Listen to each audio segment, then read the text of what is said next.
പ്രണയശലഭം അധ്യായം 12. രാത്രിയില് യാത്ര തുടരാറില്ല. മരുഭൂമിയിലെ ചില കുടിയേറ്റക്കാരായ കാട്ടറബികളുടെ ആക്രമണങ്ങൾ കൂടുതലാണ്. അതുകൊണ്ട് തന്നെ കച്ചവട സംഘങ്ങൾ ഒരുമിച്ച് ഒരു സ്ഥലത്ത് ടെന്റുകൾ പോലുള്ള ചെറു കൂടാരങ്ങൾ കെട്ടി താമസിക്കുകയാണ് പതിവ്. എല്ലാവരും ഉറങ്ങാൻ കിടന്നിരുന്നു. പക്ഷേ റംഷിക്ക് മാത്രം ഉറക്കം വരുന്നില്ല. അവൻ ആകാശം നോക്കി അങ്ങനെ ഇരുന്നു.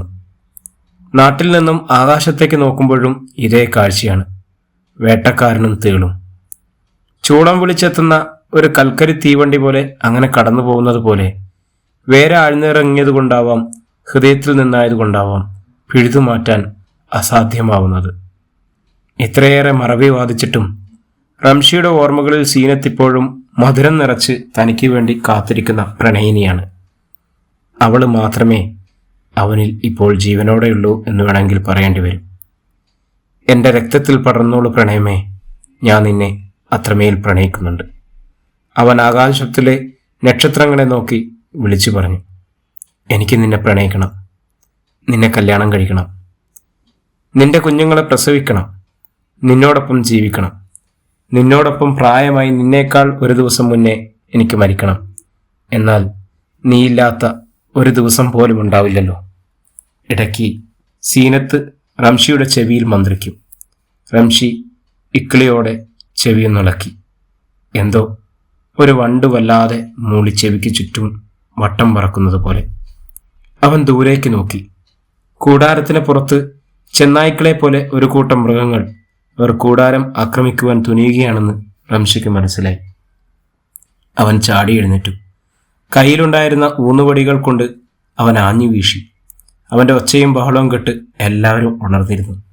റംഷിയുടെ കൈകളിലെ ശരീരങ്ങളും അവിടെയും ഇവിടെയും ഏൽപ്പിച്ച മുറിവുകൾ എല്ലാവരും ഒരുമിച്ച് നിന്നപ്പോൾ അവ ജീവനം കൊണ്ട് തിരിഞ്ഞോടി. മരുഭൂമിയിൽ കാണപ്പെടുന്ന ഒരുതരം ചെന്നായ്ക്കളായിരുന്നു അത്. തരം കിട്ടിയാൽ ആളുകളെ കടിച്ചു കൊന്നു തീർക്കും അവറ്റകൾ. എല്ലാവരും റംഷിയെ ചേർത്ത് നിർത്തി. രാവിലെ യാത്രാ സംഘത്തിലെ ഒരാൾ അത് കണ്ടു. അയാൾ ഹബീബിനെയും നജീബിനെയും വിളിച്ചു. എല്ലാവരും അയാളുടെ കയ്യിലെ മൊബൈലിലൊന്ന് നോക്കി. ദുബായിൽ ഒരു FM ചാനലിന്റെ ആഭിമുഖ്യത്തിൽ റംഷി എന്ന ചെറുപ്പക്കാരന് വേണ്ടി ക്യാമ്പയിൻ തുടങ്ങിയിരിക്കുന്നു. രാജ്യം മുഴുവൻ തീവ്രവാദ സംഘടനയിൽ ചേർന്ന് എന്ന് വിശ്വസിക്കുന്ന റംഷിയുടെ നിസ്സഹായത വിവരിക്കുന്ന ഒരു ചെറിയ കഥയും റേഡിയോയുടെയും ഫേസ്ബുക്ക് പേജിൽ പങ്കുവച്ചിരുന്നു. അത് കണ്ടപ്പോൾ ശരിക്കും നജീബും ഹബീബും ഞെട്ടിപ്പോയി.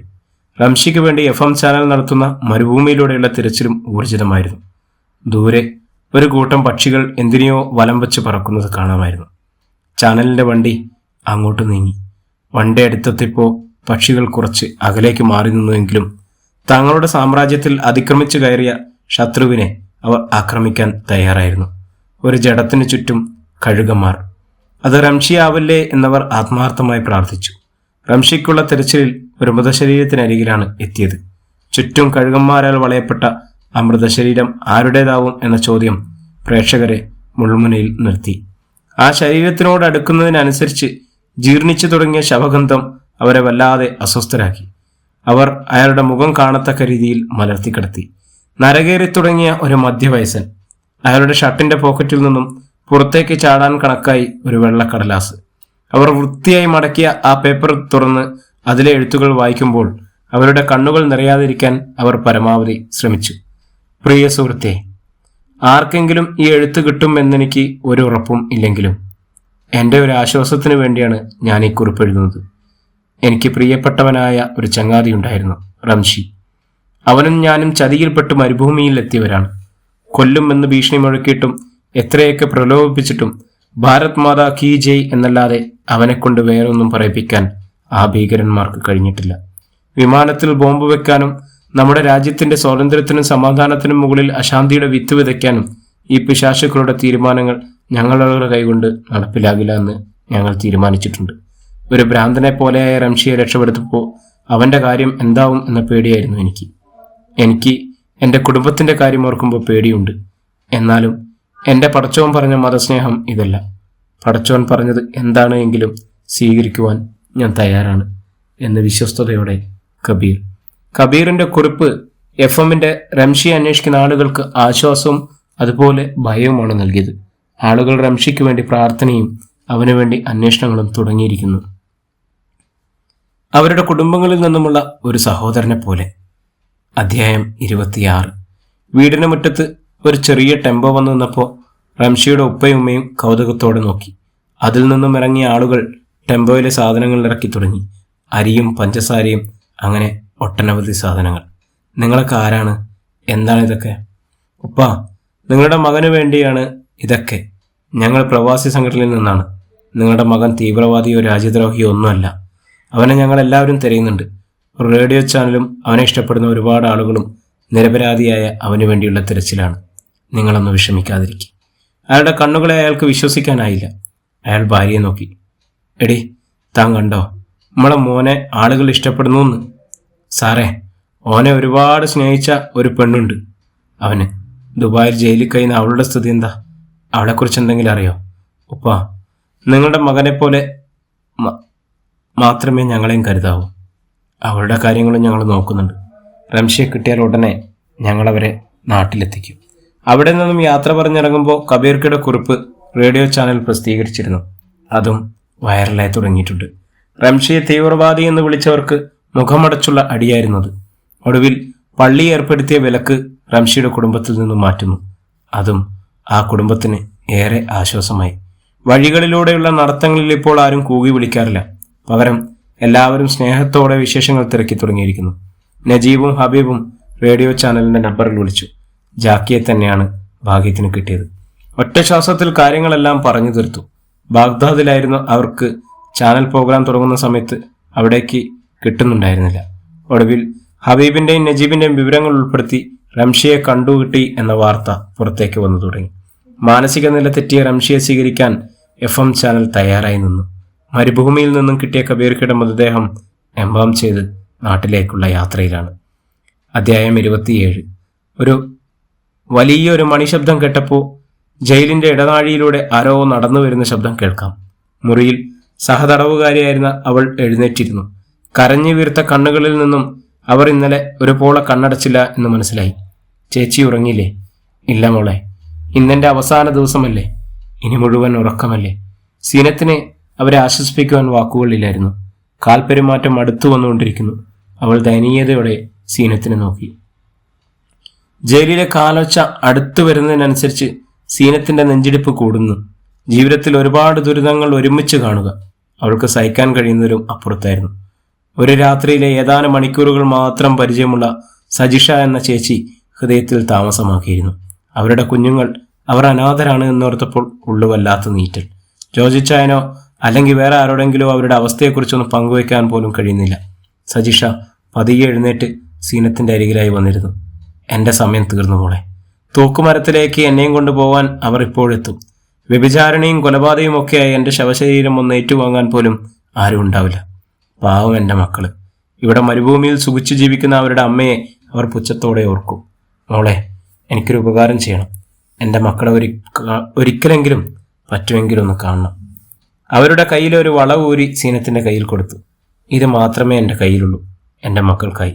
ചേച്ചി, ഇതൊക്കെ എന്തിനാ മോളെ? മണിക്കൂറുകൾക്കപ്പുറം നിശ്ചലമായി ഈ മണലിൽ അലിഞ്ഞു തീരുന്ന എനിക്ക് ഇനി എന്തിനാണ് ഇതൊക്കെ? സീനത്തിനെ എങ്ങനെ അവരെ ആശ്വസിപ്പിക്കണം എന്നറിയില്ലായിരുന്നു. സെല്ലിനു മുന്നിൽ വന്ന അറബികൾ അവളെ നോക്കി. അസ്സലാമു അലൈക്കും അയ സജിഷ, ഹൽ വഖത്തു ബിയൽ നിസ്കത്തുലാൽ. ഒന്നും മനസ്സിലാവാതെ സീനത്ത് സജിഷയൊന്ന് നോക്കി. എനിക്കുള്ള സമയമായി, അവരോടൊപ്പം പോകാനാണ് മോളെ. പോട്ടെ. ഹൃദയം പറഞ്ഞു പോകുന്നത് പോലെയായിരുന്നു. ഒരു തെറ്റു ചെയ്യാത്ത ഒരു സഹജീവി തൂക്കുമരത്തിലേക്ക് നടന്നു പോകുന്നത് നോക്കി നിൽക്കാൻ മാത്രമേ അവൾക്ക് കഴിഞ്ഞിരുന്നുള്ളൂ. സിമന്റ് തറയിൽ പടിഞ്ഞിരുന്ന് അവളുടെ മുട്ടുകളിൽ തലതാഴ്ത്തി വെച്ച് മൗനമായി കണ്ണീർ വാർത്തു. ശരിക്കും മനസ്സിന്റെ പിടി വിട്ടുപോകുന്നത് പോലെ തോന്നി. അറബികളോടൊപ്പം നടന്നു പോകുന്ന സജിഷയെ അവൾ കണ്ണിൽ നിന്നും മറയുന്നത് വരെ നോക്കിയിരുന്നു. കണ്ണു നിറഞ്ഞ് കാഴ്ച മറഞ്ഞു തുടങ്ങിയിരിക്കുന്നു. റംഷിയെക്കുറിച്ചുള്ള ഒരു വിവരവും കിട്ടിയിരുന്നില്ല. ഒരുതരം മരവിപ്പ് ബാധിച്ചതുപോലെ. പ്രണയത്തിൽ ജീവിച്ച് പ്രണയം ഒരു കാവ്യമാക്കിയവൻ, എൻ്റെ പ്രിയപ്പെട്ടവൻ, മനസ്സ് വല്ലാതെ വിങ്ങിത്തുടങ്ങിയിരിക്കുന്നു. ഓർമ്മകൾ ഇടയ്ക്കിങ്ങനെ ചൂളം വിളിച്ചെത്തും. നാട്ടിൽ പണ്ടുണ്ടായിരുന്ന കൽക്കരി തീവണ്ടി പോലെ. Zeenath, you have a visitor. ജയിലഴികൾ തട്ടി ഒരു പോലീസുകാരൻ വിളിച്ചു. ഇത്രയും രാവിലെ തന്നെ കാണാൻ ആരാണ്? ജോർജിച്ചായനും ചേച്ചിയുമായിരുന്നു. അവരെ കണ്ടപ്പോൾ അവളുടെ കണ്ണുകൾ നിറഞ്ഞു. ഏയ്, ഇനിയും കരയുകയാണ് മോളെ നീ? ഒരു സന്തോഷ വാർത്ത അറിയിക്കാൻ വേണ്ടിയല്ലേ ഞങ്ങൾ വന്നത്. സിനി ചേച്ചി അത് പറഞ്ഞപ്പോൾ അവളുടെ കണ്ണുകൾ വിടർന്നു. റംഷിയെ കിട്ടിയ ചേച്ചി, എന്നിട്ട് അവൻ എന്താണ് ചേച്ചി എന്നെ കാണാൻ വരാത്തത്? അവന് ദേഷ്യമാണോ? അവളുടെ ശബ്ദം വികാരത്താൽ ഇടറി തുടങ്ങിയിരിക്കുന്നു. ഹേയ്. സിനി അവളെ ഒന്ന് ചേർത്ത് പിടിച്ചു, പുറത്തു തട്ടി ആശ്വസിപ്പിച്ചു. റംഷി എവിടെയുണ്ടെന്ന് മനസ്സിലായി മോളെ. പക്ഷേ അവനോട് സംസാരിക്കാൻ പറ്റിയില്ല. മരുഭൂമിയിൽ അവശനിലയിൽ ഒരു കച്ചവട സംഘത്തിന് കിട്ടിയതാണ് അവനെ. അവനിവിടെ എത്തുന്നതിനനുസരിച്ച് നിനക്ക് നാട്ടിലേക്ക് തിരിച്ചു പോകാനുള്ള അപേക്ഷ ഞങ്ങൾ നോക്കുന്നുണ്ട്. അവളൊന്നും പറയാതെ എല്ലാം കേട്ടുകൊണ്ടിരിക്കുകയായിരുന്നു. കണ്ണുകൾ അവൾക്ക് എത്ര പ്രണയം അവനോടുണ്ടെന്ന് വിളിച്ചു പറയുന്നുണ്ടായിരുന്നു. ഹൃദയത്തിൽ പൂക്കാലം വിരിയിച്ചു പോയ എൻ്റെ പ്രിയപ്പെട്ടവൻ. കവിളിലേക്ക് അവൻ്റെ മുഖത്ത് നനുത്ത രോമങ്ങൾ ഏൽപ്പിക്കുന്ന ഇക്കിളിയിൽ പൊളിയുന്ന നിമിഷങ്ങളുണ്ട്. ഇടയ്ക്കെല്ലാം മറന്ന് കുഞ്ഞിനെപ്പോലെ ജീവിതത്തിലെ പ്രാരാബ്ദം മുഴുവൻ ഏറ്റുപറയുന്നവൻ. അവൻ ഒരിക്കലും പൊങ്ങച്ചക്കാരനായിരുന്നില്ല. അവൻ്റെ ഇല്ലായ്മകളൊക്കെ തന്നോടുകൂടി പറയുമായിരുന്നില്ലേ? തൻ്റെ ഇഷ്ടങ്ങൾ മുഴുവൻ അവനോട് പറയുമ്പോഴും അവൻ പരമാവധി ഒഴിഞ്ഞു മാറുമായിരുന്നില്ലേ? തൻ്റെ കഷ്ടപ്പാടുകളിലേക്ക് നീ എന്തിനാ മാഷേ എന്ന് ചോദിക്കുമായിരുന്നില്ലേ? അത്രമേൽ ഇഷ്ടപ്പെട്ടതാണ് എങ്കിൽ നഷ്ടപ്പെട്ടാലും അതിൻ്റെ ഭംഗി ഒന്ന് വേറെ തന്നെയല്ലേ മോളെ? ഏയ്. സിനിച്ചേച്ചി വിളിക്കുന്നുണ്ട് എങ്കിലും സീനത്ത് കേൾക്കുന്നുണ്ടായിരുന്നില്ല. അവളുടെ കണ്ണുകൾ മറഞ്ഞ് ബോധരഹിതയായി നിലത്തേക്ക് പതിക്കുകയായിരുന്നു. അവളെ അവർ കുലുക്കി വിളിച്ചുവെങ്കിലും അവൾ കണക്കമുണ്ടായിരുന്നില്ല. സിനിയും ജോർജ് ചായനും ആകെ പേടിച്ചു പോയിരുന്നു. ഓടിയെത്തി അവളെ താങ്ങിപ്പിടിച്ച് ഒരു ടേബിളിൽ കിടത്തി പോലീസുകാർ. അവളുടെ പൾസ് നോക്കി. ഒരു ആംബുലൻസിലേക്ക് മാറ്റി അവളെയും കൊണ്ട് ഹോസ്പിറ്റലിലേക്ക് പോലീസ് വാഹനം കുതിക്കുകയായിരുന്നു. ജോർജ് ചായനും സിനിയും അവരെ അനുഗമിച്ചു. അവർക്കൊന്നുമില്ലെന്ന് സമാധാനിക്കാനായിരുന്നു അവർക്ക് ആഗ്രഹം. ഹോസ്പിറ്റലിൽ ഒരു ടേബിളിൽ കിടത്തിയ ഡോക്ടർ അവളുടെ ബിപിയും ഷുഗറും എല്ലാം പരിശോധിച്ചു. പെട്ടെന്ന് മനസ്സിനേറ്റ എന്തോ സമ്മർദ്ദമാണ്. പേടിക്കാനൊന്നുമില്ല, കുറച്ച് റെസ്റ്റ് എടുത്തിട്ട് പോവാം. അവളുടെ ക്ഷീണം മാറാൻ ഗ്ലൂക്കോസ് സ്ട്രിപ്പ് ഇട്ടിട്ടുണ്ട്. പതിയെ കണ്ണുകൾ തുറന്ന് അവൾ അവരെ നോക്കി ഒന്ന് ചിരിച്ചു. ആകെ പേടിപ്പിച്ചല്ല മോളെ. അവളുടെ നെറ്റിയിൽ ചുംബിച്ചുകൊണ്ട് സിനി ചോദിച്ചു. ലോചേട്ടൻ്റെ ഫോൺ ശബ്ദിച്ചു. അദ്ദേഹത്തിൻ്റെ മുഖമൊന്ന് വികസിച്ചു.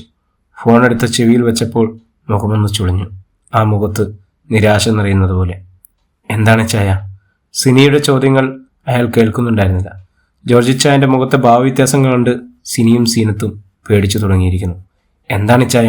ഒന്ന് പറയ്, മനുഷ്യനെ ഇങ്ങനെ പേടിപ്പിച്ച് നിർത്താതെ. സിനി അച്ചായനോട് ക്ഷമ നശിച്ചപ്പോൾ ചോദിച്ചു. എടോ, അത് റംഷിയുമായി FM ചാനൽ ടീം ബന്ധപ്പെട്ടിരുന്നു. പക്ഷേ അയാൾ അവരുടെ ചോദ്യങ്ങളൊന്നും അറിയാത്ത ഭാവത്തിലാണ്. ഓർമ്മ പൂർണ്ണമായും നശിച്ചതുപോലെ. അവന് വേറൊന്നും ഓർമ്മയില്ല. ഇടയ്ക്ക് സീനത്തെന്ന് പറയുമ്പോൾ മാത്രം അവ്യക്തമായി എന്തോ പറയുന്നുണ്ട്. എൻ്റെ ഈശോയെ, ഇതെന്തൊരു പരീക്ഷണമാണ്. സിനിയുടെ ആത്മകഥം അല്പം ഉച്ചത്തിലായിരുന്നു. തളർന്നിരുന്ന അവർക്കരികിലായി ഇച്ചായൻ വന്നിരുന്നു. അവരുടെ തോളിൽ കൈവച്ചു. നീ ഇങ്ങനെ തളർന്നാൽ എങ്ങനെയാണ് പെണ്ണെ? എൻ്റെ കൊച്ച്, ആ കൊച്ചിനെ ഒന്ന് സമാധാനിപ്പിക്കുക. കണ്ണുകൾ തുടച്ച് അവർ സീനത്തിനെ ചേർത്ത് പിടിച്ചു. ദൈവം എന്തെങ്കിലും നല്ലത് കണ്ടിട്ടുണ്ടാവും മോളെ, അല്ലാതെ ഇങ്ങനെ പരീക്ഷിക്കില്ല. മോള് സമാധാനമായിരിക്കും. സാരല്ലേ ചേച്ചി, അവനെ ജീവനോടെ എനിക്ക് കിട്ടുമല്ലോ, അത് മതി. അത് പറയുമ്പോൾ അവളുടെ ചുണ്ടുകൾ വിതുമ്പുന്നുണ്ടായിരുന്നു. സീനത്ത്, യുംകിനുക അൽ ദാഹത്ത് അലാൻ, അറബി ലേഡി ഡോക്ടർ അവളുടെ തലോടിക്കൊണ്ട് പറഞ്ഞു. അപ്പോഴേക്കും പോലീസുകാർ അവിടെ എത്തിയിരുന്നു. അസ്ലാമു അലൈക്കും, മിൻ അന്തി അൽ സാബിയു അല്ലിദ് അർസ് അർഫിയത്. എനിക്കറിയുന്ന കുട്ടിയാണ് സാർ. നിസ്സഹായരായി അവരെ ഒന്ന് നോക്കി പോലീസുകാർ സീനത്തിനെയും കൊണ്ട് നടന്നു നീങ്ങി. ഇന്ന് ദുബായിൽ എത്തുകയാണ് റംഷി. അത് സീനത്തിനോട് സൂചിപ്പിച്ചിരുന്നു. എങ്കിലും അവൾക്ക് അവനെ കാണാൻ കഴിയില്ല. പാസ്പോർട്ട്, വിസ ഒന്നും കയ്യിലില്ലാത്തത് കൊണ്ട് തന്നെ റംഷിയും നിയമപരമായും വിസിറ്ററാണ്. അറസ്റ്റ് ഉണ്ടാവും. റംഷിയെ മരുഭൂമിയിൽ നിന്നും തന്നെ വരവേൽക്കാൻ FM ചാനൽ തീരുമാനിച്ചിരുന്നു. കൂടെ ഇച്ചായനും സിനിയും ജാക്കിയും എല്ലാവരും ഉണ്ട്. മണൽക്കാറ്റിൽ നിന്നും ഒട്ടകക്കൂട്ടങ്ങൾ വരിവരിയായി നടന്നു വരുന്നത് കാണാമായിരുന്നു. കാത്തുനിന്ന എല്ലാവരുടെയും ഹൃദയമിടിപ്പ് കൂടുന്നത് പോലെ റംഷിയുടെ കൂടെ ഉണ്ടായിരുന്ന കബീർ ഖാൻ്റെ മയ്യത്തും നാട്ടിലെത്തിച്ചിരുന്നു. സംസ്കാരം കഴിഞ്ഞിരുന്നു. ഭാര്യയുടെയും മക്കളുടെയും നിലവിളി സഹിക്കാൻ കഴിയാതെ അവർ നിലവിളിച്ചത് ഇപ്പോഴും FM പ്രേക്ഷകരുടെ നെഞ്ചിൽ തീയാണ്. അയാൾക്കൊപ്പം അയാളെക്കാൾ കൂടുതൽ പീഡനങ്ങൾ ഏറ്റുവാങ്ങിയ ഒരു മനുഷ്യജീവി എന്താവുമെന്നറിയില്ല. അവനെ ജീവനേക്കാൾ പ്രണയിച്ച ഒരു പെണ്ണുണ്ട് അവന്. ജീവിതത്തിലെല്ലാം അവനാണ് എന്ന് തിരിച്ചറിഞ്ഞ് അവനു വേണ്ടി ഓടി വന്നവൾ. മൂത്രം മണക്കുന്ന ജയിലറകളിൽ അസഹ്യമായ ദിവസങ്ങളോളം കഴിയുന്നവൻ. കണ്ണുകൾ അടച്ച് കൈകൾ കൂപ്പി ചുണ്ട് ചെറുതായി ചലിക്കുന്ന സിനിയെ ജോർജ് ചായനൊന്ന് നോക്കി. അവളുടെ കണ്ണുകൾ നിറഞ്ഞിട്ടുണ്ട്. ഇത്രയും വൈകാരികമായി എൻ്റെ കൊച്ചിനെ ഞാൻ ഇതുവരെ കണ്ടിട്ടില്ല. എൻ്റെ ഈശോയെ, അവളുടെ പ്രാർത്ഥന കേൾക്കണേ. അവളെ തോളോട് ചേർത്ത് പിടിക്കുമ്പോൾ സിനി എന്തെന്നില്ലാത്ത ധൈര്യം പോലെയായിരുന്നു. ഒട്ടകങ്ങൾ അടുത്തു വന്നു. അതിൽ നിന്ന് നജീബും ഹബീബും ഇറങ്ങി. ജാക്കി അവരെ സ്വീകരിച്ചു. ഒരൊട്ടകത്തിന്റെ പുറത്തുനിന്നും ഒരു ചെറുപ്പക്കാരൻ താഴേക്കിറങ്ങി. കൂടെ നിൽക്കുന്ന ആളുകളുടെ ബഹളവും ഒന്നും അവൻ കാണുന്നത് പോലും ഉണ്ടായിരുന്നില്ല. റംഷി! ജാക്കിയുടെ വിളിയിൽ അവൻ നോക്കിയത് പോലുമില്ല. റംഷി, ഞങ്ങൾ സീനത്ത് പറഞ്ഞിട്ട് വരിക, ഇതാ ഇങ്ങോട്ട് നോക്ക്, സിനി വിളിച്ചു പറഞ്ഞു. അവന് പെട്ടെന്ന് ഒരു മിന്നലേറ്റതുപോലെയായിരുന്നു. അവന്റെ കൈകാലുകൾ ഒരു ഓട്ടിസം ബാധിച്ച കുട്ടികളെ പോലെ ചലിപ്പിച്ചു. അവൻ സിനിക്ക് അടുത്തേക്ക് നടന്നു. എന്തൊക്കെയോ പറയുന്നുണ്ടായിരുന്നു. നിന്റെ സീനത്ത്, നിന്റെ സീനത്ത്. കണ്ടു നിന്നവരുടെയൊക്കെ കണ്ണുകൾ നിറഞ്ഞു. മരുഭൂമിയിൽ അലഞ്ഞതിന്റെയും പീഡനം അനുഭവിച്ചതിന്റെയും മുഴുവൻ ചിത്രങ്ങളും അവനിൽ കാണാം. കണ്ണുകൾ കുഴിയിലേക്ക് കുഴിഞ്ഞിരിക്കുന്നു. സിനി മൊബൈൽ തുറന്ന് സീനത്തിന്റെ ഫോട്ടോ അവന് കാണിച്ചു കൊടുത്തു. അവന്റെ കണ്ണുകൾ നിറയുന്നു. ചുണ്ടിലേക്ക് അമർത്തി അമർത്തി ഉമ്മ വയ്ക്കുന്നത് പോലെ. നിന്റെ പെണ്ണാണ് സീനത്ത്. ഏയ് സീനത്ത്. ചുറ്റുമുള്ളവർക്ക് ആ ഫോട്ടോ അവനങ്ങനെ കാണിച്ചു കൊടുക്കുമ്പോൾ അവൻ ആവേശഭരിതനായിരുന്നു. അവൻ അലറി വിളിച്ചു. ആ ഫോണുമായി ഓടി നടന്നു. സിനിക്ക് ഫോൺ കൊടുക്കാൻ അവൻ തയ്യാറായില്ല. പെട്ടെന്ന് അവൻ ചുറ്റുമുള്ളവരെ നോക്കും. ആ വാടാ പട്ടികളെ, നിങ്ങൾക്ക് ബോംബ് വെക്കണം അല്ലേ? എല്ലാത്തിനും ഞാൻ കൊന്നുകളയും. അവൻ അലറിക്കൊണ്ട് ആൾക്കൂട്ടത്തിന് നേരെ പാഞ്ഞെടുത്തു. മണൽ വാരി എറിഞ്ഞു. എല്ലാവരും അവനെ പിടിച്ചു നിർത്താൻ ശ്രമിച്ചു തുടങ്ങി. അവൻ ആർക്കും വഴങ്ങുന്നുണ്ടായിരുന്നില്ല. സിനി ഫോണിൽ വീഡിയോ കോൾ ചെയ്യുന്നുണ്ടായിരുന്നു. അപ്പുറത്തു നിന്നും റംഷിയുടെ ഉപ്പ ഫോൺ എടുത്തു. സാറേ, എന്തായി? അവനെ കണ്ടോ? കണ്ടുപ്പാ. പക്ഷെ ഈ മരുഭൂമിയിൽ കഴിഞ്ഞതുകൊണ്ടാവാം അവൻ്റെ മാനസിക നില തെറ്റിയതുപോലെ. പടച്ചോനെ, എൻ്റെ കുട്ടി. ഫോണിലെ ബാപ്പയെ റംഷിക്ക് നേരെ തിരിച്ചു. റംഷി, നോക്ക് മോനെ, എൻ്റെ കുട്ടി. ഉമ്മയുടെയും ബാപ്പയുടെയും ചിലമ്പിച്ച കരച്ചിൽ പുറത്തേക്ക് കേൾക്കാം. വീണ്ടും റംഷിയിൽ അമ്പരപ്പ്. അവർ സിനിക്ക് നേരെ എത്തി. ഫോൺ വാങ്ങി അവരെ ഒന്ന് നോക്കി. അവൻ്റെ മുഖത്ത് വികാരങ്ങൾ മാറി മാറി വരുന്നത് കാണാമായിരുന്നു. ഒരുവിധം റംഷിയെ പറഞ്ഞ് ആശ്വസിപ്പിച്ച് വണ്ടിയിൽ കയറ്റുമ്പോൾ അവൻ ഭീതിയോടെ ചുറ്റും നോക്കി. ഫോൺ കട്ട് ചെയ്യാതെ ഉപ്പയും ഉമ്മയും അവനെ തന്നെ നോക്കി നിൽക്കുകയായിരുന്നു. ആശുപത്രിയിലെ വെള്ള നിറത്തിലുള്ള ബെഡിലേക്ക് അവനെ കിടത്തുമ്പോൾ അവൻ കിടക്കാൻ സമ്മതിച്ചില്ല. വല്ലാത്തൊരു പേടിയോടെ അവൻ ആ കിടക്കയിലേക്ക് നോക്കി.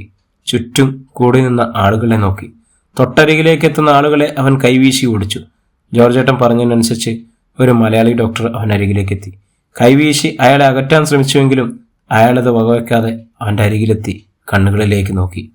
റംഷി. അയാളുടെ വിളികൾക്ക് ഉത്തരം നൽകാതെ അവനങ്ങനെ വിദൂരതയിലേക്ക് നോക്കിയിരുന്നു. ഡാ, ഞാൻ പറയുന്നത് കേൾക്ക്. സീനത്തിനെ കാണണ്ടേ നിനക്ക്? അവൻ്റെ കണ്ണുകൾ വിടരുന്നത് ഡോക്ടർ അത്ഭുതത്തോടെ നോക്കി. മരുഭൂമിയിലൂടെ ഒത്തിരി യാത്ര ചെയ്ത് ക്ഷീണിച്ചതുപോലെയായിരുന്നു അവൻ്റെ നോട്ടവും അവൻ്റെ കണ്ണും എല്ലാം അതുപോലെയായിരുന്നു. ഡോക്ടറുടെ കണ്ണുകളിലേക്ക് അവനിങ്ങനെ നോക്കും ഇടയ്ക്കിടയ്ക്ക്. ഈ അവസ്ഥയിൽ നിനക്ക് അവളെ എങ്ങനെയൊന്ന് കാണാൻ കഴിയുക? അവൻ വീണ്ടും അയാളെ തന്നെ ശ്രദ്ധിച്ചു തുടങ്ങി. മരുഭൂമിയിൽ ഒത്തിരി യാത്ര ചെയ്തതുകൊണ്ടാവണം അവൻ്റെ കൈകാലുകൾ മുഴുവൻ ഒരുതരം കറുപ്പ് ബാധിച്ചിരുന്നു. ചുക്കിച്ചുളിഞ്ഞ തൊലികൾ മുഴുവൻ ഒരു വൃദ്ധനെ സൂചിപ്പിച്ചു. ഒരു നേഴ്സ് കൊണ്ടുവന്ന കോട്ടൺ പഞ്ഞി വെള്ളത്തിൽ മുക്കി അവൻ്റെ ശരീരം തുടച്ചെടുക്കുമ്പോൾ അവൻ വല്ലാത്തൊരു ശബ്ദമുണ്ടാക്കി. വെള്ളം നനച്ചു തുടയ്ക്കുമ്പോൾ വേദനിക്കുന്നത് പോലെയായിരുന്നു. സോമാനിയിൽ നിന്നെത്തിയ ഏതോ ഒരു പട്ടിണിക്കോലത്തിനെ പോലെയായിരുന്നു അവൻ്റെ കോലം. ഭക്ഷണമില്ലാത്തതിൻ്റെയും പകരം മരുഭൂമിയിൽ കാലാവസ്ഥയിൽ അവൻ അലിഞ്ഞതിൻ്റെയും ഭീകരർ ഏൽപ്പിച്ച പീഡനത്തിൻ്റെയും സാക്ഷ്യപത്രമാണ് ഡോക്ടർ ജോർജേട്ടനോട് പറഞ്ഞപ്പോൾ അദ്ദേഹത്തിന് തിരിച്ചൊന്നും പറയാൻ കഴിഞ്ഞില്ല. ഒരുപാട് പീഡനങ്ങളും വേദനകളും ഏറ്റുവാങ്ങി മനസ്സിനേറ്റ ഒരു വലിയ ആഘാതമാണ്. ഒരുപക്ഷെ ആ പെൺകുട്ടിയുടെ ഭാഗ്യം പോലെ ഇരിക്കും. സാർ, അവളെ ഒന്ന് കാണിച്ചു കൊടുക്കാൻ പറ്റുമോ? അത് കഴിയുമോയെന്ന് എനിക്കറിയില്ല. ഞാൻ പോലീസുകാരോടൊന്ന് സംസാരിക്കട്ടെ. ഡോക്ടർ അവരുടെ അടുത്തുനിന്നും സീനത്തിന് കാവൽ നിൽക്കുന്ന പോലീസുകാർക്കരികിലെത്തി. കുറച്ചു നേരം സംസാരിച്ചു. ഒടുവിൽ അയാൾ തിരിച്ചു വന്നു. വാർഡിൽ നിന്നും നേരെ ജയിലിലേക്കാണ് കൊണ്ടുപോകുന്നത്. ഇവിടെ നമുക്ക് റംഷിയെ അവിടെ കൊണ്ടുപോയി കാണിക്കാം. ഈ ഒരു അവസ്ഥയിൽ അത് സാധ്യമാകുമോ സാർ? സീനത്തിൻ്റെ ഫോട്ടോ കണ്ടിട്ട് അവൻ ആ ഫോൺ പോലും തിരിച്ചു കൊടുക്കാൻ തയ്യാറാവുന്നില്ല. ഇല്ല, റംഷിയെ ബോധത്തിൽ അങ്ങോട്ട് കൊണ്ടുപോവുക സാധ്യമല്ല. പക്ഷെ സീനത്തിന് കാണിച്ചു കൊടുക്കാൻ സാധിക്കും. തിരിച്ച് റംഷിക്കരികിൽ എത്തിയപ്പോൾ അക്രമവാസന പതിയെ കുറഞ്ഞിരുന്നു. ഡോക്ടർ പറഞ്ഞതിനനുസരിച്ച് നേഴ്സ് അവനൊരു ചെറിയ ഇഞ്ചക്ഷൻ കൊടുത്തു. കണ്ണുകളിലെ തിളക്കം പതിയെ ഇല്ലാതാവുന്നത് പോലെ, ഒന്നും അറിയാത്തതുപോലെ അവനങ്ങനെ കിടക്കയിലേക്ക് കിടന്നു. അവനെ സ്ട്രെച്ചറിലേക്ക് മാറ്റി. സീനത്തിന്റെ മുറിയിലേക്ക് കൊണ്ടുപോകുമ്പോൾ അവരുടെ ഹൃദയം വല്ലാതെ പെരുമ്പറ കൊട്ടിയിരുന്നു. ദൂരെ നിന്നും ജോർജ് ചായൻ ഒരു സ്ട്രക്ചറിനെ അനുഗമിക്കുന്നത് കണ്ടപ്പോൾ അവൾ ബെഡിൽ നിന്നും ചാടി എഴുന്നേറ്റു. അവളുടെ പ്രിയപ്പെട്ട റംഷി ഇതാ അവൾക്കരികിലേക്ക് എത്തിയിരിക്കുന്നു. കണ്ണുകൾ നിറഞ്ഞ് അവനെ കെട്ടിപ്പിടിച്ച് അവൾ അലറിക്കരഞ്ഞു. ഹൃദയമുള്ളവർ മുഴുവൻ ഹൃദയം തകർന്നു പോകുന്ന അപൂർവ നിമിഷം. അവളുടെ വാക്കുകൾക്കൊന്നും ചെവി കേൾക്കാതെ അവനപ്പോഴും മയക്കത്തിൽ തന്നെയാണ്. മോളെ, നിന്റെ റംഷിയെ കിട്ടിയില്ലേ? നിന്റെ ഫോട്ടോ കാണിച്ചപ്പോൾ അവൻ എന്തൊരു ആവേശനമായിരുന്നു. ഇനി എന്തിനാണ് ഇങ്ങനെ ഒരു കരച്ചിൽ? അവരോടൊന്ന് കണ്ണു തുറക്കാൻ പറ അച്ചായ. സാധാരണഗതിയിൽ അവനെ ഇങ്ങോട്ട് കൊണ്ടുവരാൻ പറ്റില്ല. അവൻ ഇങ്ങോട്ട് വന്നാൽ നിന്നെ തിരിച്ചു പോകാൻ അവൻ സമ്മതിക്കില്ല. സാരമില്ല, നമുക്ക് 1-2 ദിവസം കൊണ്ട് പോകാനുള്ള തയ്യാറെടുപ്പാവും. അച്ചായ, അവനെന്നെ ചോദിച്ചിരുന്നോ? ഒരു വല്ലാത്ത തരം ആർത്തിയായിരുന്നു. നിന്നോടുള്ള അവൻ്റെ സ്നേഹം എന്താണെന്ന് ഞങ്ങൾക്ക് എല്ലാവർക്കും മനസ്സിലാക്കിയതുപോലെ. അവനാകെ വയലൻ്റ് ആയിരുന്നു. പക്ഷെ സിമി നിന്റെ പേര് പറഞ്ഞപ്പോൾ, നിന്റെ ഫോട്ടോ കാണിച്ചപ്പോൾ ഒരു കൊച്ചുകുട്ടിയെപ്പോലെ ഞങ്ങളോടൊപ്പം ചേർന്നു നിന്നു. ഇച്ചായ, ഞങ്ങൾക്ക് നാട്ടിലേക്ക് പോകാൻ എന്താണ് ചെയ്യുക? റംഷിയുടെ കാര്യത്തിൽ പേടിക്കാനില്ല. പാസ്പോർട്ട് നഷ്ടപ്പെട്ടതായും പിന്നെ ഇതുപോലെ അവൻ്റെ ആരോഗ്യസ്ഥിതിയൊക്കെ വെച്ച് ഡോക്ടർ സർട്ടിഫിക്കറ്റ് തന്ന റംഷിയെ നാട്ടിലെത്തിക്കാം. പക്ഷെ തൻ്റെ കാര്യത്തിൽ താൻ വന്നതുപോലെ ഒരു കള്ള പാസ്പോർട്ടിലാണ്. അതുകൊണ്ട് കുറച്ച് പൈസ ഇവിടെ അടച്ച് ഇവിടുന്ന് എക്സിറ്റ് ചെയ്യേണ്ടി വരും. അത് മാത്രമല്ല, തനിക്കിനി വിലക്കുണ്ടാവും. ലഖത് മാര അൽവേക്കത്ത് അൽ കാഫി, ഒരു പോലീസുകാരൻ അടുത്തു വന്ന് പറഞ്ഞു. സമയമായി മോളെ, പോകാനാണെന്ന് പറയുന്നത്. പ്രാർത്ഥനയിൽ ഉൾപ്പെടുത്തണം. അവൻ്റെ നെറ്റിയിലേക്ക് അവൾ ചുണ്ടുകൾ ചേർത്ത് ചുംബനം വയ്ക്കുമ്പോൾ 1000 പ്രണയവർണ്ണങ്ങൾ ജനിക്കുകയായിരുന്നു. അവൾ അവനെ സ്വന്തം മുഖത്തോട് ചേർത്ത് വയ്ക്കുമ്പോൾ കണ്ടതെല്ലാം അവർക്കെല്ലാം അതൊരു വിങ്ങിപ്പൊട്ടുന്ന കാഴ്ചകൾ മാത്രമായിരുന്നു.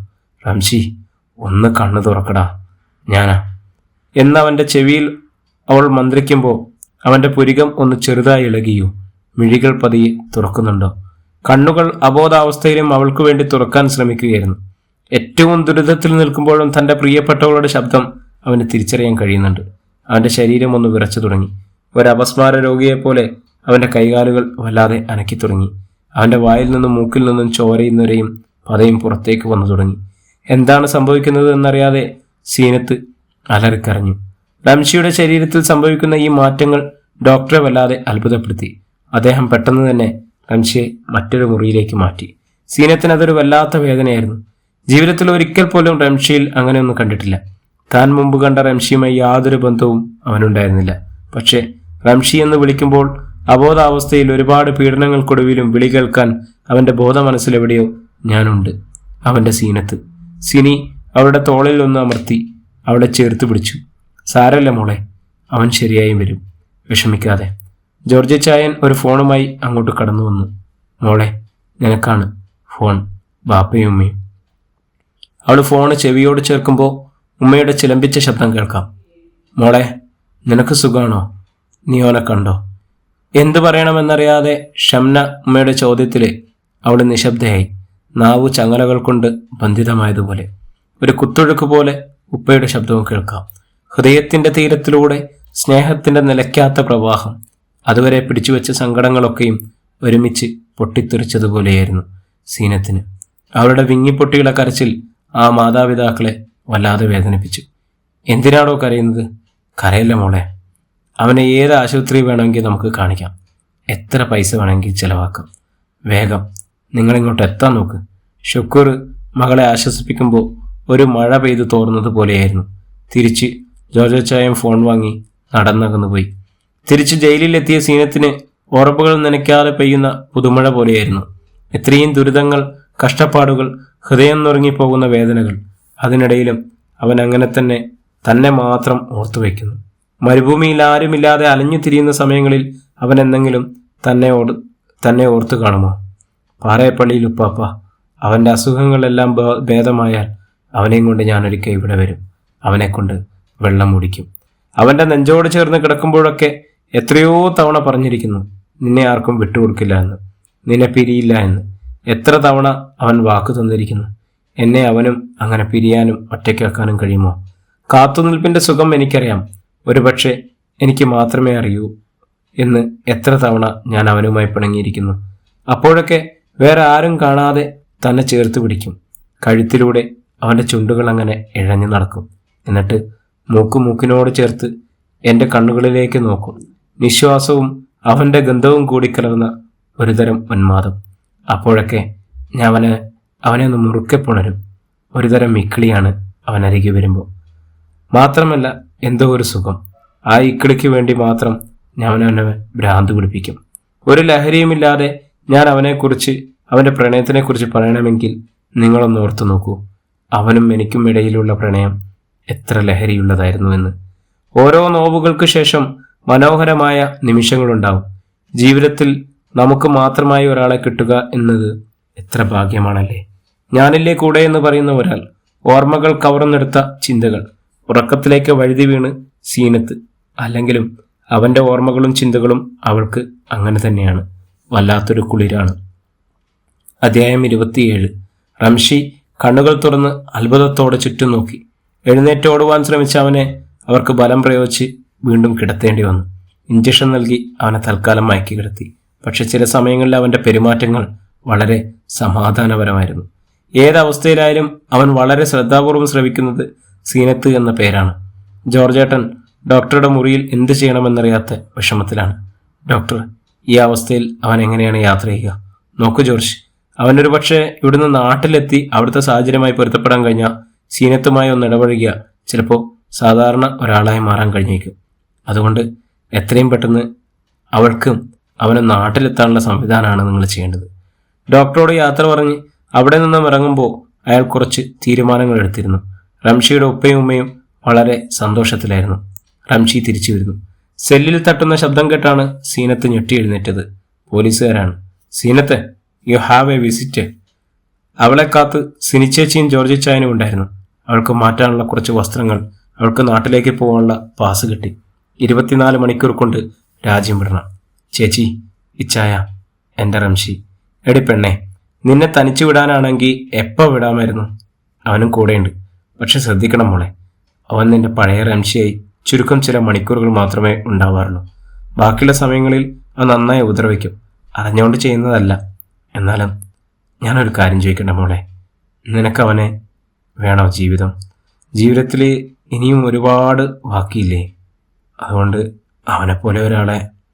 സിനിയുടെ മുഖത്തേക്ക് നോക്കുകയായിരുന്നു സീനത്ത്. എനിക്ക് അങ്ങനെ അവനെ വിട്ടു കളയാൻ പറ്റുമോ ചേച്ചി? അവനല്ലേ എൻ്റെ ജീവൻ. നിങ്ങൾ കണ്ടതല്ലേ അവനവൻ്റെ ആ അവസ്ഥയിലും എന്നെ തിരിച്ചറിയുന്നത്. മോളെ, നിന്നോടുള്ള സ്നേഹം കൊണ്ടാണ് അവൻ്റെ ഈ മാനസികാവസ്ഥയിൽ 1 ദിവസം, 2 ദിവസം, അല്ലെങ്കിൽ ചിലപ്പോൾ മാസങ്ങളോളം, അല്ലെങ്കിൽ ജീവിതാവസാനം വരെ അവനെ ഇപ്പോൾ കൂടെ കൂട്ടിയ പിന്നെ അതിൽ നിന്നൊരു മോചനം ഉണ്ടാവില്ല. ഭാവി ഇരുളടഞ്ഞത് പോവും. അങ്ങനെ ഈ ചെറിയ വയസ്സിനിടയിൽ ഒത്തിരി അനുഭവിച്ചില്ല നീ. ഇപ്പോൾ അവനോടൊപ്പം നീയും നാട്ടിലേക്ക് മടങ്ങണം. അവനെ അവൻ്റെ വീട്ടുകാർ കൊണ്ടുപോയിക്കൊള്ളും. നിന്റെ ഉപ്പയും ഉമ്മയും ഒത്തിരി സങ്കടത്തോടെയാണ് സംസാരിച്ചത്. മോള് ഇനിയും അവരെ സങ്കടപ്പെടുത്തരുത്. അവർക്കൊരുപാട് മോഹങ്ങളും സ്നേഹങ്ങളും ഒക്കെയല്ലേ. ഞങ്ങൾക്ക് 2 മക്കളുണ്ട്. ഞങ്ങൾക്ക് മനസ്സിലാവും അവരുടെ ആ മാതാപിതാക്കളുടെ വിഷമങ്ങൾ. റംഷി പൂർവ്വസ്ഥിതിയിലായ അവനോടൊപ്പം നിൽക്കാം. ഇപ്പോൾ ആര് കണ്ടാലും ഒന്ന് ചേർത്ത് നിർത്താൻ വെറുക്കുന്ന അവൻ, ഞങ്ങളുടെ ഒരു അഭിപ്രായം വേണ്ട എന്നാണ് മോളെ. ജോർജിച്ചായൻ ഒറ്റ ശ്വാസത്തിൽ പറഞ്ഞു നിർത്തി സീനത്തിനെ ഒന്ന് നോക്കി. സീനത്തിൻ്റെ കണ്ണുകൾ നിറഞ്ഞു താഴ്ത്തു. അവൾ മിണ്ടാതെ എങ്ങനെ നിൽക്കുകയാണ്. മോളെ, അവനെക്കൊണ്ട് സഹികെട്ടു എന്നാണ് ആ ഡോക്ടർ പറഞ്ഞത്. ആർക്കും അവൻ്റെ അടുത്ത് പോകാൻ പോലും പേടിയാണ്. നേഴ്സുമാരെയൊക്കെ ഉപദ്രവിച്ച് ഒരു കോലത്തിലാക്കി. നല്ലൊരു ശതമാനം സമയം ഉറക്കത്തിലാണ് മോളെ. 1-2 ദിവസമല്ല, ജീവിതാവസാനം വരെ ഇങ്ങനെ ഉപദ്രവം സഹിച്ചും.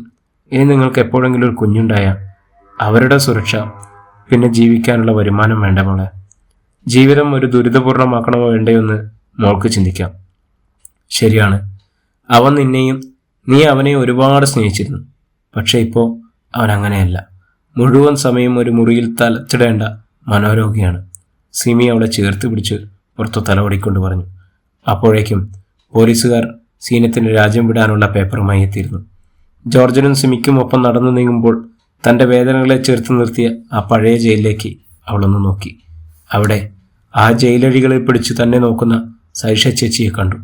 അവളുടെ കണ്ണുകൾ വിശ്വസിക്കാൻ കഴിയാതെ അവൾ ഒന്നുകൂടി കണ്ണടച്ചു തുറന്നു. ഇല്ല, അവിടെ അങ്ങനെ ഒരാളില്ല. ഒരുപാട് സങ്കടങ്ങളുടെ ഉള്ളിലൊതുക്കി തൂക്കിലേറ്റിക്കൊന്ന ചേച്ചിയുടെ ആത്മാവ് ഗതി കിട്ടാതെ അലയുന്നുണ്ടാവുമോ? ചേച്ചി ഏൽപ്പിച്ച വളയിലേക്ക് അവളൊന്ന് നോക്കി. എന്താ മോളെ അത്? എന്താ നോക്കുന്നത്? സീന് അവളോട് ചോദിച്ചു. വൈ, ഒന്നുമില്ല. സാരല്ലേ പോട്ടാ, ഒരു ദുഷിച്ച അധ്യായം അവസാനിച്ചു എന്ന് കരുതിയാൽ മതി. ജോർജേട്ടൻ അവളെ ആശ്വസിപ്പിക്കാൻ ശ്രമിച്ചു. ഒടുവിൽ അവരോടൊപ്പം പുറത്തേക്കിറങ്ങി ദുബായിലെ മണൽത്തരികളോടും കൂറ്റൻ കെട്ടിടങ്ങളോടും വിട. എയർപോർട്ടിൽ ജോർജിച്ചായൻ്റെ മക്കളെ കെട്ടിപ്പിടിച്ച് യാത്ര ചോദിച്ചു. സീനത്തും ജാക്കിയും FM ചാനൽ പ്രവർത്തകരും എല്ലാവരും സീനത്തിനെയും റംഷിയെയും കാണാനെത്തിയിരുന്നു. റംഷി ഉറക്കം വരുന്നില്ലായിരുന്നു. സ്ട്രെച്ചറിൽ അവനെ വിമാനത്തിലേക്ക് കയറ്റുമ്പോൾ സീനത്ത് അവരോട് ചേർന്ന് നിന്നു. എല്ലാവരോടും യാത്ര പറയുമ്പോൾ എല്ലാവരും തങ്ങളുടെ സ്വന്തമായതുപോലെയായിരുന്നു സീനത്തിന്. കാഴ്ചകൾ മറഞ്ഞപ്പോൾ റംഷിയോട് ചേർന്നിരുന്നു അവൾ. അബോധാവസ്ഥയിൽ അവളോട് ചേർന്ന് അവൻ അങ്ങനെ കിടന്നു. അവളുടെ തോളിൽ തലവെച്ചുള്ള ശാന്തമായ ഉറക്കം. അവൻ്റെ കൈകൾ അവളൊന്ന് തൊട്ടുനോക്കി. ഒട്ടും പരിചിതമല്ലാത്ത കല്ലിപ്പുകളും കരിവാളിപ്പുകളും, മുഖം നിറയെ പോറലുകൾ, ചുക്കിച്ചുളഞ്ഞ ചർമ്മം. അവനെ നെഞ്ചിൽ ചേർത്ത് പിടിക്കുമ്പോൾ ഒരു കുഞ്ഞിനെ പോലെ അങ്ങനെ അവൻ മയങ്ങുകയാണ്. റംഷി, നീ അറിയുന്നുണ്ടോ, ഞാൻ നിന്റെ സീനത്താണ്. അവളുടെ വാക്കുകൾ അവൻ കേൾക്കുന്നുണ്ടായിരുന്നില്ല. അവൻ്റെ കുരുത്തക്കേടുകളൊന്നും കണ്ടില്ല. ചേർത്ത് പിടിക്കുമ്പോഴൊക്കെ അവൻ്റെ നിശ്വാസം കൊണ്ട്, അവൻ്റെ വിരലുകൾ കൊണ്ട് വിശ്രമമില്ലാതെ ചുണ്ടുകൾ കൊണ്ടും കുരുത്തക്കേടുകൾ കാട്ടിയിരുന്നവൻ കുരുത്തക്കേടുകൾ ഒന്നും തന്നെ അവനിൽ അവശേഷിച്ചിരുന്നില്ല. അവളുടെ റംഷിയാണെന്ന് വിശ്വസിക്കുവാൻ തന്നെ പ്രയാസം. അവൻ്റെ ഗന്ധത്തിന് പോലും വ്യത്യാസം വന്നിരിക്കുന്നു. ഒരു മനുഷ്യൻ ഇത്രയേറെ മാറുമെന്ന് വിശ്വസിക്കുവാൻ തന്നെ ഏറെ പ്രയാസം. ദുബായിൽ നിന്നും നാട്ടിലേക്ക് എത്തുവാൻ 4.5 മണിക്കൂർ. അതുവരെ നിശബ്ദമായി അവൻ ഉറങ്ങാനുള്ള മരുന്നുകൾ ഡോക്ടർ നൽകിയിട്ടുണ്ട് എന്ന് ഡോക്ടർ ജോർജ് ചായനോട് പറയുന്നത് കേട്ടു. കണ്ണടയ്ക്കുമ്പോൾ മോളെ സൂക്ഷിക്കണമെന്ന സിനിച്ചേച്ചിയുടെ കരുതൽ ചെവിയിൽ വന്നിരിക്കുന്നത് പോലെ, ഉറങ്ങാൻ കുറച്ച് സമയമുണ്ട് എന്നതുപോലെ, ഉറക്കം തീരെ വരാത്തതുപോലെ. റംഷിയോടൊപ്പം ചിലവഴിച്ച നിമിഷങ്ങൾ വളരെ മനോഹരമായിരുന്നു. ഒരിക്കലും മടുക്കാത്തതുപോലെ. പക്ഷെ എന്തോ എവിടെയോ ആ ഒരു രസച്ചരടുകൾ മുറിഞ്ഞു തുടങ്ങിയിരിക്കുന്നു. ഒരുതരം മടുപ്പ്. അവനെ കാണാൻ എത്ര കൊതിച്ചിരുന്നു. അവനെ ഹൃദയത്തോട് ചേർത്ത് പിടിച്ചിരുന്നു. എത്രമാത്രം അവനെ സ്നേഹിച്ചിരുന്നു. എന്നിട്ടും എന്തേ തനിക്ക് എന്താണ് സംഭവിക്കുന്നതെന്നറിയാത്തതുപോലെ. ഇടയ്ക്ക് അവനോട് ഒന്നുകൂടി ചേർന്നിരുന്നു. എന്തൊക്കെയായാലും ശരി, ഇതെൻ്റെ റംഷിയല്ലേ. ആരൊക്കെ പറഞ്ഞാലും ഇവനെ എനിക്ക് ആർക്കും വിട്ടുകൊടുക്കാൻ വയ്യ. ജീവിതത്തിൽ മുഴുവൻ കൂടെ നിൽക്കാൻ എൻ്റെ റംഷിക്കാവും. റംഷിയുടെ പെണ്ണായി ഞാനും ഉണ്ടാവും. അവൻ്റെ നെഞ്ചിനോട് ചേർത്ത് തല അങ്ങനെ വെച്ചു. പതിയെ മയക്കത്തിലേക്ക് വീണത് എപ്പോഴാണെന്നറിയുന്നില്ല. സീനത്തിൻ്റെ ശ്വാസം കിട്ടാതെ അവളുടെ കണ്ണുകൾ തുറച്ചു വന്നു. റംഷി വല്ലാതെ ദേഷ്യത്തോടെ അവളുടെ കഴുത്തിൽ പിടിമുറുക്കിയിരിക്കുന്നു. അവൾ കൈകാലുകൾ നിലത്തിട്ട് അടിച്ചു തുടങ്ങി. എയർ ഹോസ്റ്റസുമാർ ഓടിക്കൂടി. എല്ലാവരും ചേർന്ന് റംഷിയെ പിടിച്ചു മാറ്റി. സീനത്തിൻ്റെ കണ്ണുകൾ തുറിച്ച് ശ്വാസം കിട്ടാത്ത അവസ്ഥയിലായിരുന്നു. റംഷിയുടെ ആക്രമണത്തിൽ എയർ ഹോസ്റ്റസുമാർക്കും പരിക്കുണ്ട്. എങ്കിലും എയർപോർട്ടിൽ വെച്ച് ഡോക്ടർ നൽകിയ ഗുളികകൾ നിർബന്ധമായി ബലം പ്രയോഗിച്ച് റംഷിയെ കൊണ്ട് കഴിപ്പിച്ചു.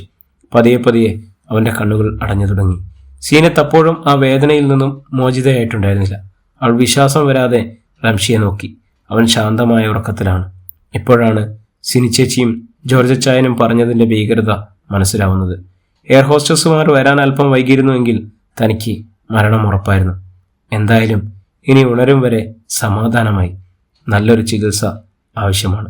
താൻ എപ്പോഴാണ് ഉറങ്ങിയത് എന്ന് ഓർമ്മയില്ല. ഒരുപാട് ചിന്തിച്ച് അവൻ്റെ നെഞ്ചിനോട് ചേർന്ന് കിടന്നതാണ്. ശ്വാസം മുട്ടിപ്പോയി. എന്തായാലും എൻ്റെ റംഷിക്ക് എങ്ങനെ എന്നോടിത് ചെയ്യാൻ കഴിഞ്ഞു? എന്തിനീ ഭ്രാന്തൊക്കെ സഹിക്കുന്നു? എന്നെ വിട്ടുപോയിക്കൂടെ എന്ന് അവൻ വിളിച്ചു പറയുന്നത് പോലെ തോന്നി. ഇല്ല റംഷി, എന്തു വന്നാലും നിന്നെ ഞാൻ ആർക്കും വിട്ടുകൊടുക്കില്ല. നീ എന്നെ വേണമെങ്കിൽ കൊന്നോളൂ. മേഡം, നിങ്ങൾക്ക് വേറെ ഒരു സീറ്റ് റെഡി ആയിട്ടുണ്ട്. അങ്ങോട്ട് മാറാം. ഇനിയൊരു ബുദ്ധിമുട്ടുണ്ടാവാതിരിക്കാൻ ക്യാപ്റ്റൻ്റെ നിർദ്ദേശമുണ്ട്. ഒരു എയർ ഹോസ്റ്റസ് അടുത്തു വന്ന് അറിയിച്ചു. വേണ്ട എന്ന് പറഞ്ഞെങ്കിലും അവർ നിർബന്ധിച്ചു. അവിടെ നിന്നും മാറ്റി റംഷിയെ സീറ്റ് ബെൽറ്റിൽ മുറുക്കി ക്ലിപ്പ് ചെയ്യുന്നത് സീനത്തിന് കാണുന്നുണ്ടായിരുന്നു. അവനിൽ നിന്നും മറയാതെ അകന്നതുപോലെ, ഹൃദയം നിലച്ചു പോകുന്നത് പോലെ വല്ലാത്തൊരു വേദന. നാട്ടിലെ എയർപോർട്ടിൽ എത്തുന്നവരെ ഒരു സമാധാനമില്ലായിരുന്നു. റംഷിക്ക് ഇനിയും ബോധം വന്നിട്ടില്ല. എയർപോർട്ട് മെഡിക്കൽ ടീം അവരെ അനുഗമിക്കുന്നുണ്ട്. എമിഗ്രേഷൻ എത്തിയപ്പോൾ സീനത്തിനെയും റംഷിയെയും ഒരു മുറിയിലേക്ക് മാറ്റി കുറച്ച് ഉദ്യോഗസ്ഥർ ആ മുറിയിലേക്ക് വന്നു. സീനത്തിന്റെ പേപ്പറുകൾ മുഴുവൻ നോക്കി. റംഷിയുടെ ഡോക്ടർ നൽകിയ മെഡിക്കൽ പേപ്പറുകൾ അവർ അരിച്ചു പെറുക്കി. ഇതിനകം തന്നെ റംഷിയും സീനത്തും ആപ്പെട്ട ചതിക്കുഴികളെക്കുറിച്ച് അവരും അറിഞ്ഞിട്ടുണ്ടാവണം. അതുകൊണ്ട് തന്നെ വളരെ മാന്യമായ പെരുമാറ്റമായിരുന്നു. സ്വന്തം രാജ്യം നെഞ്ചോട് ചേർത്ത് പിടിക്കുന്നത് പോലെ തോന്നിയ സുരക്ഷിതത്വം. റംഷിയെ ഒരു പരിശോധനയ്ക്ക് വേണ്ടി അവർ ഒരു ലാബിലേക്ക് കയറ്റി. അവന്റെ ശരീരങ്ങളിൽ എവിടെയെങ്കിലും രഹസ്യ ചിപ്പുകൾ ഘടിപ്പിച്ചിട്ടുണ്ടോ എന്ന് കേന്ദ്ര അന്വേഷണ ഏജൻസിയുടെ പരിശോധന. റംഷിക്ക് ബോധം വന്നിട്ടുണ്ട്. അവൻ ഇടയ്ക്കിടയ്ക്ക് വല്ലാതെ അക്രമാസക്തനാവുകയും ചിലപ്പോൾ ശാന്തനാവുകയും ചെയ്യുന്നു. ഇടയ്ക്ക് അവൻ സീനത്തിന്റെ കണ്ണുകളിലേക്ക് നോക്കി. അവന്റെ കണ്ണുകൾ നിറയുന്നുണ്ടായിരുന്നു. അവന്റെ ചുണ്ടുകൾ വല്ലാതെ വിറച്ചു. അവൻ അവൾക്കു നേരെ വിരൽ ചൂണ്ടി. ആ വിരലുകൾ വല്ലാതെ വിറച്ചു. ശുഷ്കിച്ചു മെലിഞ്ഞു തുടങ്ങിയ ആ മനുഷ്യൻ പടർന്നു തുടങ്ങിയ ആ ഒരു വിറയിൽ തേങ്ങിക്കരച്ചിലായി. എന്തിനാ റംഷി കരയുന്നത്? ഞാൻ നിന്റെ സീനത്തല്ലേ? നിന്റെ മാത്രം. എന്തിനാണ് ഈ കള്ളം പറയുന്നത്? എൻ്റെ സീനത്ത് നാട്ടിലാണ്. നീ എന്നെ കൊല്ലാമെന്നല്ലേ? നിന്റെ കൈ തോക്കില്ലേ? അവൾക്കൊന്നും പറയാൻ കഴിഞ്ഞില്ല. പ്രണയത്തോപ്പിൽ കുടിൽ മധുരം കൊണ്ടിരുന്ന പകർന്നൊരു മധുരം നിറച്ചൊരാ മധുരപാനം. സീനത്ത് ആ വരികളൊന്നും മൂടിയപ്പോൾ റംഷി അവളുടെ കയ്യിൽ കടന്നു പിടിച്ചു. അവളുടെ വിരലുകളിൽ മുത്തം വെച്ചു. ഒരു കുഞ്ഞിനെ പോലെ ആവേശത്തോടെ അവളെ ഒന്ന് കെട്ടിപ്പിടിച്ചു. ഇത് നോക്ക്, ഞാൻ നിന്റെ സീനത്താണ്. റംഷി ഇടയ്ക്കിടയ്ക്ക് വീണ്ടും വീണ്ടും അവനെ ഒന്ന് നോക്കി. അവളെ ഒന്ന് നോക്കിക്കൊണ്ട് അവൻ്റെ മുഖം പലപ്പോഴും വലിഞ്ഞു മുറുകുന്നത് പോലെ.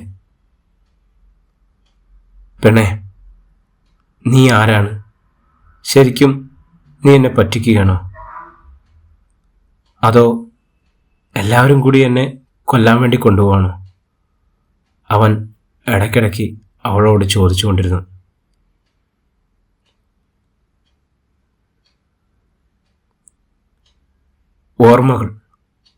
ഓർമ്മകൾ എത്രയെത്ര ഓർമ്മകളാണ് അല്ലേ?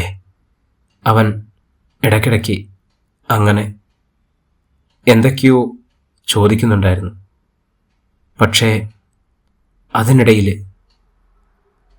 അവൻ്റെ മുഖങ്ങളൊക്കെ വലിഞ്ഞ് മുറുകുന്നത് പോലെ. ഇത് നോക്ക് സീനു, ഇത് ഞാനാണ്. ഞാൻ നിന്റെ റംഷിയാണ്.